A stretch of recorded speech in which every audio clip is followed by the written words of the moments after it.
The Brampton Battalion are leaving town. The Ontario Hockey League franchise will leave its home of 15 years for North Bay at the end of this season. The team leaves behind a loyal base of fans. Unfortunately, there weren't enough of them to fill the Powerade Center's 4,700 seats with any regularity. Sadness, disappointment, but I think they kind of knew it was coming. Not enough fan revenue. I think it's a shame that they're moving, but I understand why they're doing it, obviously. Can't keep losing money forever. The Battalion have always been a competitive team, winning 4 division titles and 1 conference championship. They've sent numerous players onto the National Hockey League, but for whatever reason, they were never really taken to heart by the community. One longtime former employee of the team says there was a time when the Battalion did capture the city's interest.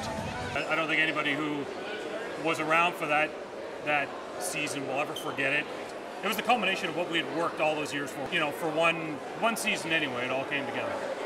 One man is thrilled that junior hockey will be returning to his hometown. We're very happy to receive the OHL back in North Bay. It's been a long time, and we're looking forward to seeing the Battalion in North Bay. The struggle for the team now is to continue to focus on the rest of this season in Brampton. And these guys are playing, some of the guys in there, this will be their last year of junior hockey. Some of the guys are playing to try and be spotted by an NHL scout. Our hockey operations has kind of kept their focus on the task at hand. There's still a lot of fight left in the Battalion, and also in their fans. But make no mistake, time is ticking away on junior hockey in Brampton. At the Powerade Center in Brampton, I'm Jonathan Jackson for Sheridan News. Y'all ready for this? Welcome to Eye on Sheridan. I'm Jonathan Jackson. Here are your headlines. 50 people are dead in Syria after a pair of car bombings. Doug Ford considers running for mayor. And giant robots land on the market just in time for Christmas. Number 1. Thank you. Nearly 35 years after he retired, Derek Sanderson can still draw a crowd. The 66-year-old hockey legend is on the road promoting his new autobiography, Crossing the Line, the amazing story of triumph, loss, and redemption. The year is 1970. Sanderson, behind the net, has just assisted on Bobby Orr's iconic goal to win the Stanley Cup for the Boston Bruins.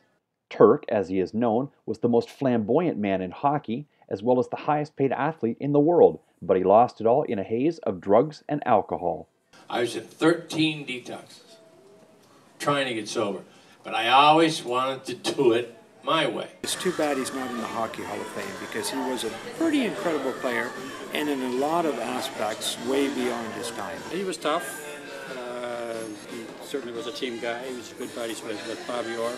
Sanderson has been sober since 1980. He has no qualms about sharing his stories of living on park benches and under bridges and panhandling in Central Park. And it's about humbling yourself and just, so you have to be truthful and honest. And it's part of the whole restructuring of your life. Sanderson's story seems almost too ridiculous to be true, which is probably why it's fitting that Hollywood may soon bring it to the big screen. Ed Burns is going to be Derek's father, Harold Sanderson. They haven't cast all the other roles yet, but we're really excited about the prospect that maybe in 2013, probably more likely 2014, there will be a movie that's tentatively being called Turk right now, and we'll take the book to the silver screen. With Derek Turk Sanderson in Toronto, I'm Jonathan Jackson for Sheridan News. Y'all ready for this?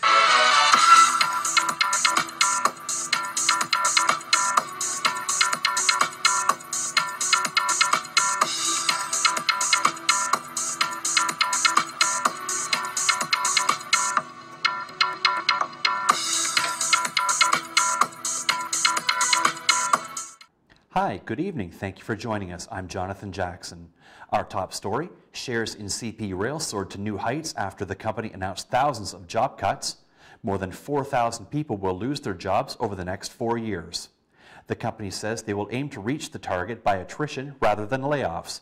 The company did not give a regional breakdown, so it's not known how many people will be affected in the Toronto area. Homework clubs and after-school help are now being cancelled due to escalating job action by Ontario teachers.